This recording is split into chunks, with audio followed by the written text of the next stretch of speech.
You know, we all try to do the right thing online. We use strong passwords, we've got two-factor authentication on everything, and we definitely don't click on those sketchy links. We think we're pretty safe, right?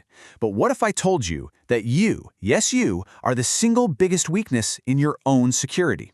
Today, we're going to dive into the story of how an ethical hacker named Rachel Tobeck proved to me just how easy it is to hack a person, not a computer.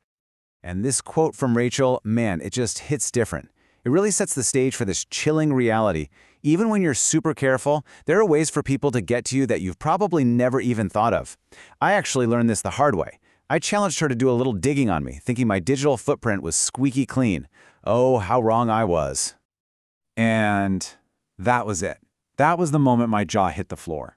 We're in this interview, and Rachel Tobeck just casually drops my full legal government name, a name nobody has called me in years, a name I barely even recognize myself anymore. And believe me, that was just the tip of the iceberg. So you're probably wondering, how in the world did she unravel my life when I've worked so hard to keep it private?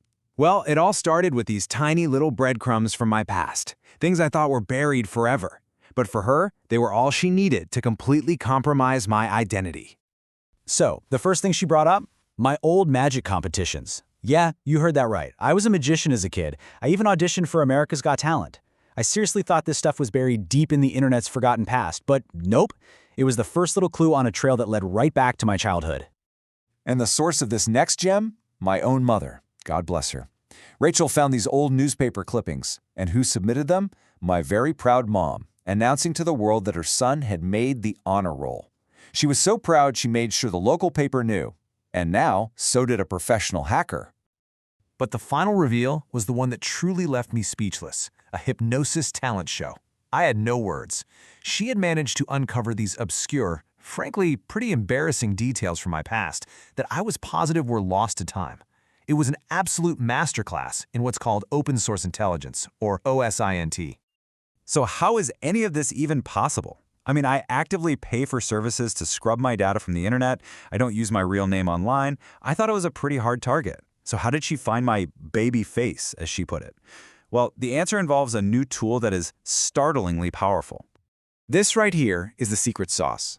Rachel took a current picture of me, just a regular photo, and fed it into an AI facial recognition tool. That AI then scanned through digitized local newspaper archives and perfectly matched my adult face to childhood photos of me. My mom had no idea that a picture she proudly sent to the paper when I was in middle school would one day be instantly found by an AI, revealing the name I had tried so hard to leave behind. So who is this person who can just unravel a life in a matter of hours? Let's rewind a bit and meet the mastermind, Rachel Tobeck, and find out about her pretty unconventional journey into the world of cybersecurity. You know, Rachel's path into hacking was not what you'd expect. She wasn't some computer science prodigy coding in a basement. She started out as a special education teacher, then became a user experience researcher. It was actually her husband, Evan, who convinced her to try out the social engineering competition at the DEF CON hacking conference. And that's where everything just changed.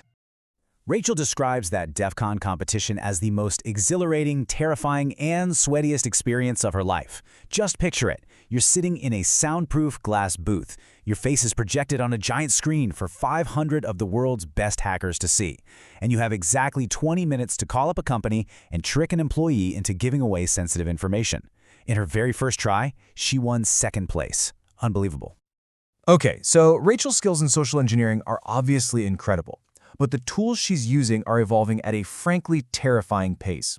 We've seen what's possible with just good old-fashioned research, but now let's enter the uncanny valley of artificial intelligence. Rachel actually demonstrated a live voice cloning attack on me, and the results, well, they were terrifyingly good. So, how much of your voice does a hacker need to clone it perfectly? Just 10 seconds. That's it. A single 10-second clip from an Instagram story, a TikTok video, really anything you've posted online is more than enough. For Rachel, it took about 30 seconds total. She just grabbed a clip from a YouTube video of me and boom, she had a perfect clone ready to go. So here was the plan. Using that AI cloned voice, Rachel then spoofed my actual phone number, which means the call would look like it was coming directly from me.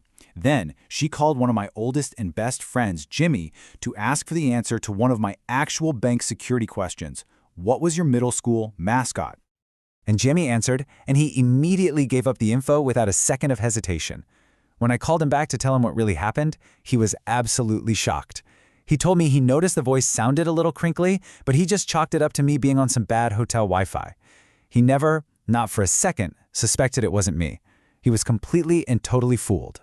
Look, this direct threat of voice cloning is scary enough on its own, but Rachel also brought up a much broader and maybe even more insidious risk of AI, its impact on our mental health, and really on our very perception of reality.